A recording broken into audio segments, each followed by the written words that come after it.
Hi ladies, Dr. Rube here. Right now I'm going through some DMs about questions we got online here.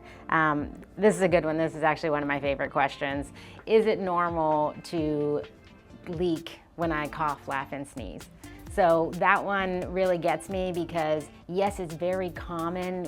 Our pelvises go through a lot to have these babies, and there can definitely be some weakening there, but that doesn't mean that it's normal and it's something you have to accept. That actually is a weakness that we need to address, whether that's with strengthening or if you need something more than that, I'm here to help you. So come in and talk to me about this if you're going through the same questions.